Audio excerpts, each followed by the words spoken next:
دا یو مزاحیه غوندې نظم دی. ما خو د استاد صاحب والا چېرته وروستو نمبر راکړي نو زه به یې ووایم. زه په بسم الله کې شروع کړم.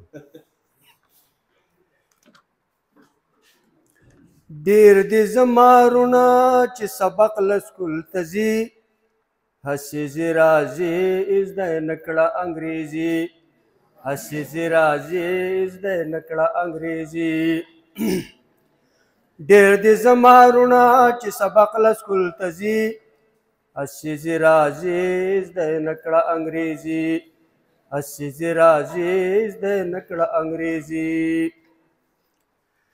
ډېر دې زما وروڼه را روان سحر د وخته شي، ډېر پکې راغلي اسمبلی نه هم ناوخته شي. ډېر دې زما وروڼه را روان سحر د وخته شي، ډېر پکې راغلي اسمبلی نه هم ناوخته شي. بیا د سکول د ګیټ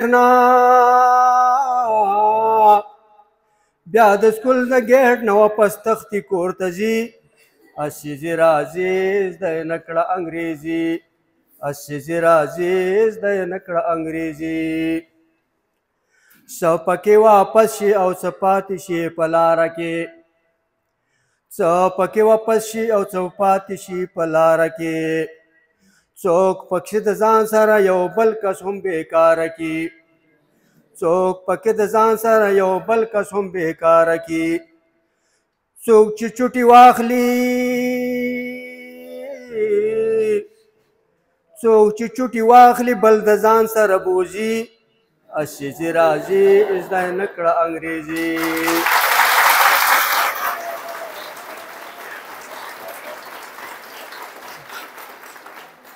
ډېر دې زما وروڼه چې سبق له سکول ته ځي، هسې زه راځې زده یې نه کړه انګریزي.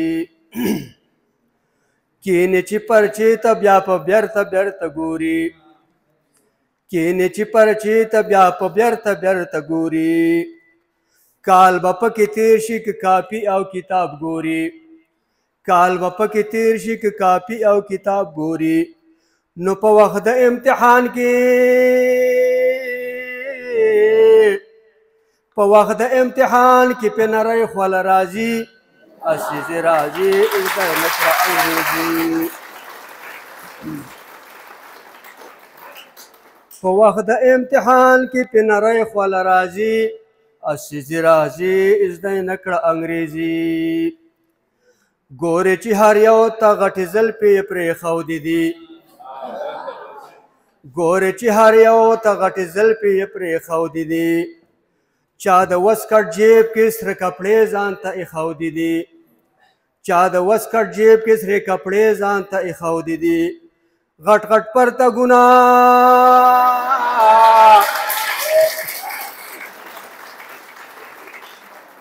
یا غټ غټ پرتګونه یې جوړ کړ دي په درځي، هسې زه راځې زده یې نه کړه انګریزي.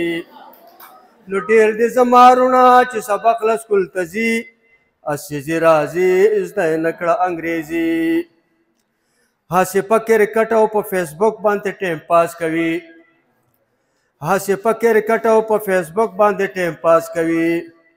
هر د شیطانت کار چې کوي ښه په اخلاص کوي، هر د شیطانت کار چې کوي ښه په اخلاص کوي.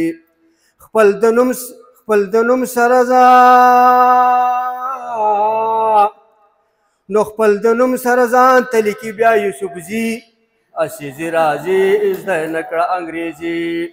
ډېر دې زما وروڼه چې سبق له سکول ته ځي، هسې زه راځې زده یې نه کړه انګریزي. دا که یې عادت وي دوی به چېرته هم کامیاب نشي، دا که یې عادت وي دوی به چېرته هم کامیاب نشي. عمر به پې تېر شي دوی به پوی په خپل حساب نشي، عمر به پې تېر شي دوی به پوی په خپل حساب نشي. دا زما یقین دی، دا زما یقین دی د کولی کان ته به ځي، هسې زه راځې زده یې نه کړه انګریزي. ډېر دې زما وروڼه چې سبق له سکول ته ځي، هسې زه راځې زده یې نه کړه انګریزي. والسلام.